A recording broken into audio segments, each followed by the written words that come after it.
কারণে সকালে উঠতে পারে না সে।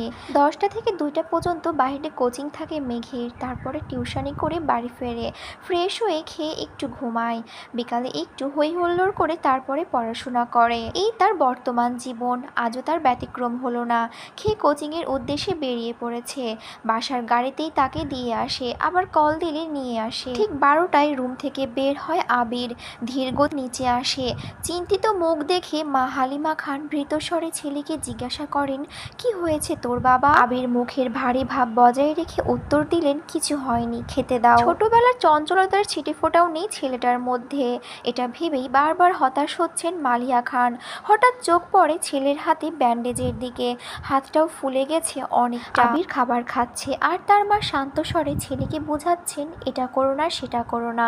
মনে হচ্ছে 5 বছরের শিশু সে। যদিও বাবা মার কাছে সন্তানরা সারা জীবন শিশুই থাকে। খাবার শেষে মায়ের থেকে বিদায় নিয়ে বেরিয়ে যায় আবির। মেঘ বাড়ি ফিরেছে 1 ঘন্টা হবে। শাওয়ার নিয়ে নিচে এসেছে খেতে।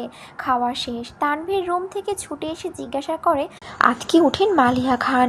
ওই তো 2-3 ঘন্টা আগে খেয়ে বের হয়ে গেছে, কিন্তু কেন? তানভীর বলে, ইস, মিস করে ফেললাম। মালিয়া খান উত্তরে বললেন, কি হয়েছে বাবা? মেঘ নীরবে তাকিয়ে ভাই আর বড় আম্মুর কথোপকথন শুনছে আর বোঝার চেষ্টা করছে ঘটনাটা কি। তানভীর ভাইয়া কল দিল আবির ভাইয়াকে, জিজ্ঞাসা করে, কোথায় আছো?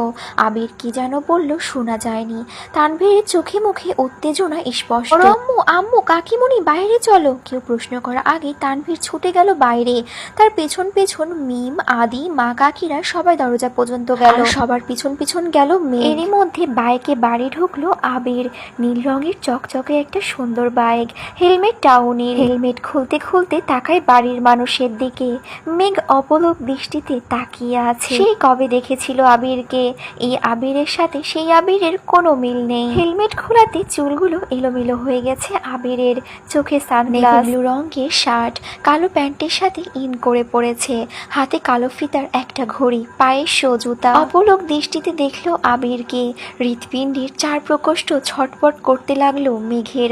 আবিরের দিকে বিভোর দৃষ্টিতে তাকিয়ে আছে সে। আবির বাড়ির সকলের উদ্দেশ্যে বলল, বাইকটা কিনেছি, কেমন হয়েছে?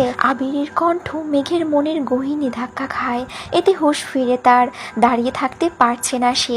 এক দৌড়ে নিজের রুমে ঢুকে দরজা আটকিয়ে শুয়ে পড়ে মেঘ। মিমার আদি হই হুল্লোড় করছে। আবির ভাইয়ের কাছে আবদার করছে ওদের বাইকে নিয়ে ঘোরার জন্য। মালিয়া খান ছেলের পানে তাকিয়ে প্রশ্ন করলেন, বাসায় তো 2-3টা গাড়ি আছে, তাহলে বাইক কিনলে কেন? অবলীলায় উত্তর দিল আবির, আমার গাড়িতে চলাচল ভালো লাগে না। পিচ্চিরা খুশি হলেও খুশি হতে পারেননি মালিয়া খান, হালিমা খান আর আকলিমা খান, কারণ এই বাড়িতে বাইক ব্যবহার করতে নিষেধ করেছিলেন